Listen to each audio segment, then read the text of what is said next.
It used to be kings and queens and emperors, and now it's captains of industry, and they think that the world and everything on it and in it, everything in the air and in the ocean belongs to them.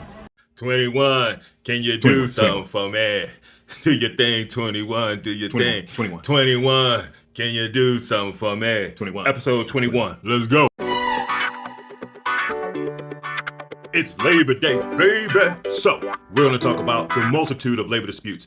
Just this summer, FedEx pilots ain't flying, they on strike. Flight attendants finna be grounded, and the UAW ain't about to make that sexy new EV that you've been staring at. And UPS narrowly averted a strike by giving their drivers the best contract they ever had. I don't know why UPS is the only company with any sense, but shout out Brown. Now let's talk about the thing most near and dear to our hearts here.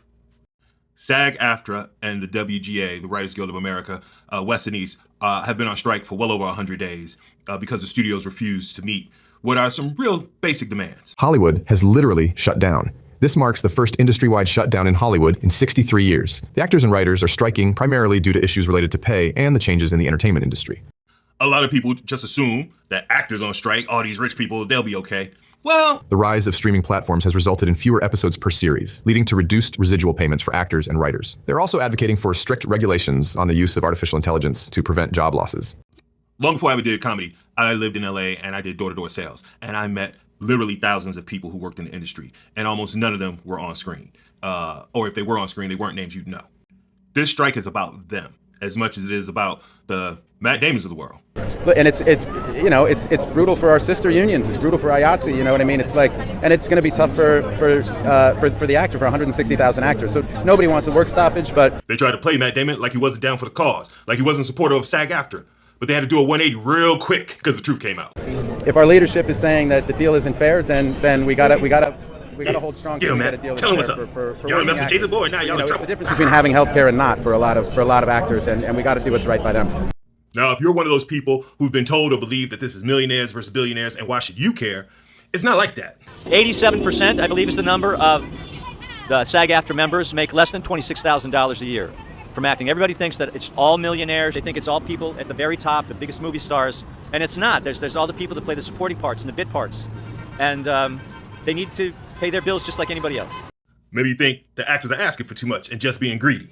Here are the most notable proposals that the studios outright rejected. New media revenue sharing. Cast share in the revenue generated when their performances are exhibited on streaming platforms. This would allow cast to share in the success of high-performing shows. Give me my money. Rejected. Residuals P&H. Stop the producer practice of using benefit fund contribution caps as an excuse to keep residuals money that belongs to members.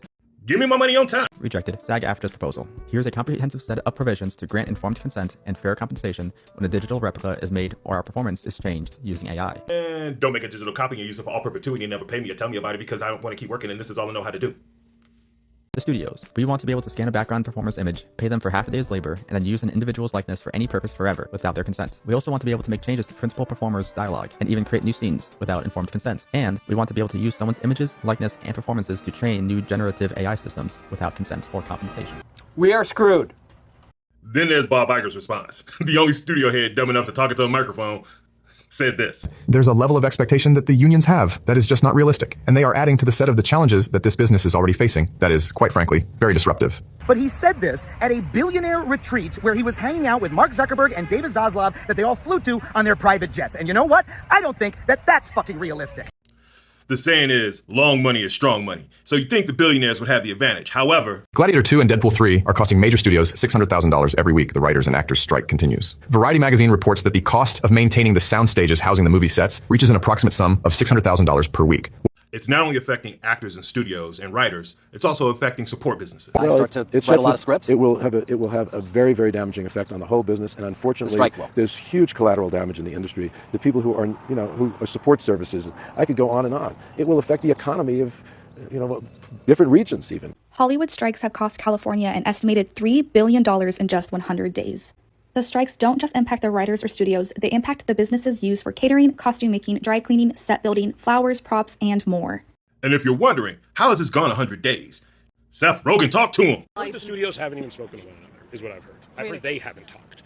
I think the studios have a great distance to go, probably a greater one when it goes to them getting on the same page. These are people who hate each other, people who are in direct competition with one another. When this strike ends, they go back to being enemies. When this strike ends for us, we go back to being coworkers. And so, to think that Universal has the same priorities as Netflix is insane, So that's what concerns me, honestly, is that they will be completely unable to bring forth a coherent and unified proposal because of their own infighting and divergent priorities. I can end this with a bunch of jokes bashing billionaires, but I do that all the time. What I really want to do is hammer home this message. The people on the front lines of any labor union strike probably have way more in common with you than any other billionaires out there. And I know in America, our mentality is get money first.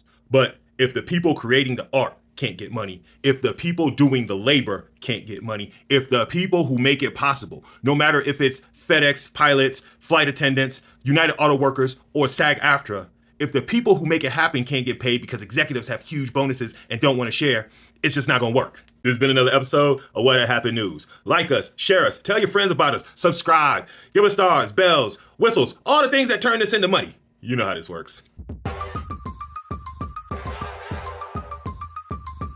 Ha ha ha ha ha!